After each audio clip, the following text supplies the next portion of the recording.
As you can see here, most of the common barriers include a limited understanding of publishing norms and expectations, so not knowing what to expect, how to proceed, how to write a manuscript, how to select a journal, and what to expect as the manuscript moves throughout the publication cycle. There's often anxiety about rejection and lack of confidence, which we'll dive into today, and difficulty translating research, like a dissertation or thesis, into publishable manuscripts.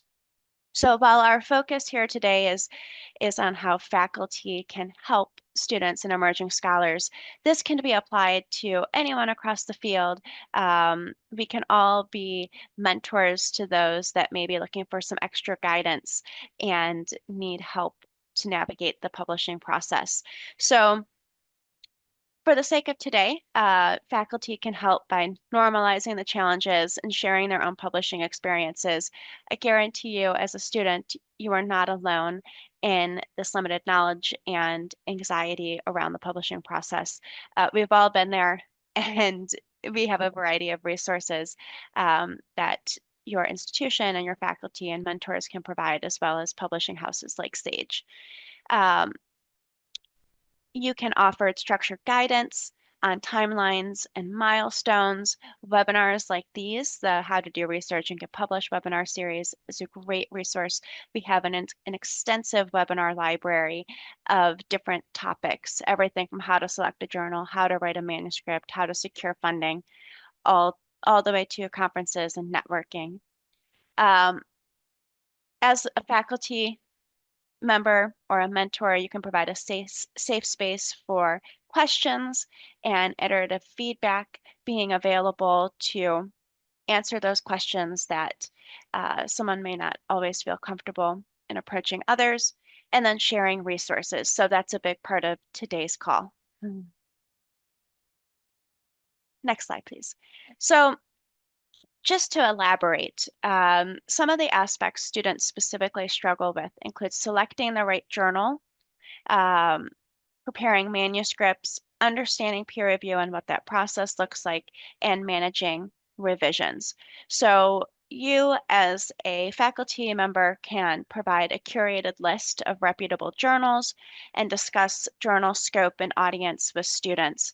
So we actually have an entire webinar dedicated on how to select the best journal, but you as a faculty member have discipline-specific knowledge, subject-specific knowledge in the journals that are most relevant to your students in the field. So if you have a list of journals that you continually work with or that you publish in or read, you can share that already with your students. Having that recommendation is huge.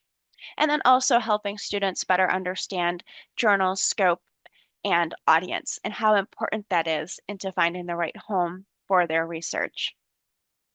In terms of actually writing the manuscript, this can be incredibly daunting, especially after you've spent years, months or years conducting that research. So sharing templates and examples of successful papers, pointing students to the author guidelines. The author guidelines have clearly outlined the type of manuscripts that they accept, those article types, and the structure that each journal requires. But then there's some overall templates that might be most relevant to your discipline. And then at your institution or organization, you can offer writing workshops or peer review groups.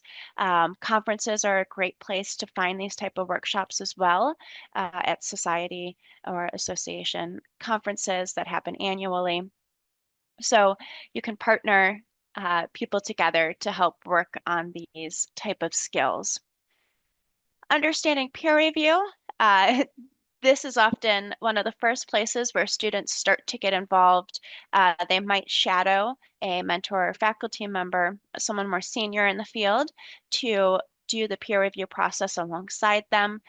So you can explain the process and common reviewer expectations. You can do a role play of reviewer feedback sessions to help build that resilience and communicate expectations. We also have some great webinars on how to conduct peer review, and we have an entire gateway of reviewer resources on how to conduct peer review. But students won't always know where to find those resources unless they're pointed to them. So sharing that with your students and helping them better understand the process is a great place to start